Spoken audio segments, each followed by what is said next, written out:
রং দোকানে একটা কালো কুচকুচে কুকুর সব সময় বসে থাকে। একদিন চা খাবার সময় এটা সামনে এসে নেজ নাড়ছে আর ঘুরঘুর করছে। শুধু 5 টাকার একটা পাউরুটি কিনে খাওয়াইছিলাম। এখন প্রায় মাঝরাত্রে চা রুটি খেতে বের হয়।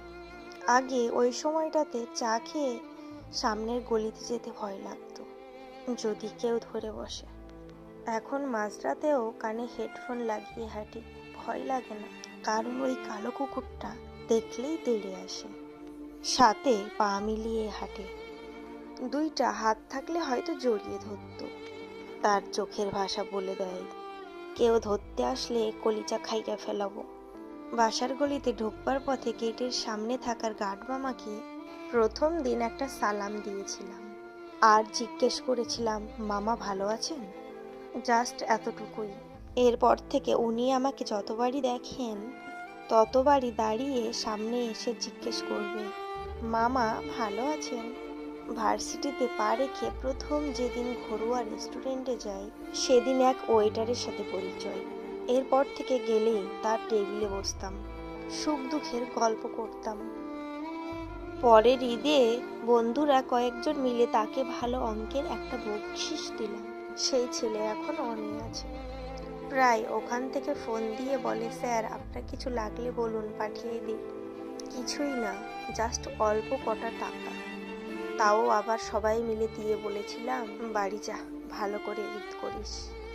উচ্চ সিজিপিওয়ালা এক বন্ধুকে পরীক্ষার 3 দিন আগে একটা চ্যাপ্টার বোঝানোর জন্য কল দিয়ে তার বাসায় যেতে চেয়েছিলাম।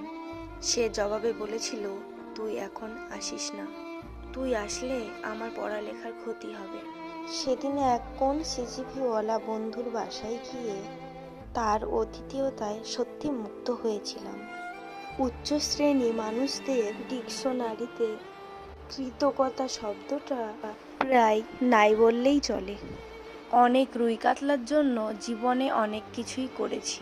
একবার নেগেটিভ গ্রুপে এক ব্যাগ ব্লাড ম্যানেজ করতে সারা রাত দৌড়িয়েছি, কিন্তু পরের দিন ভোরে জানতেও চাইনি ব্লাডটি কার, কোথা থেকে ম্যানেজ করেছি।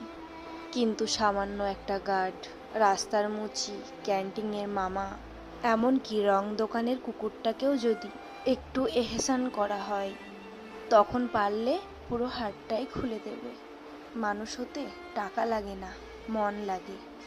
36 কিংবা 38 স্কোয়ার ফিটের না, বিশাল আকাশের মতো বড় একটা মন লাগে।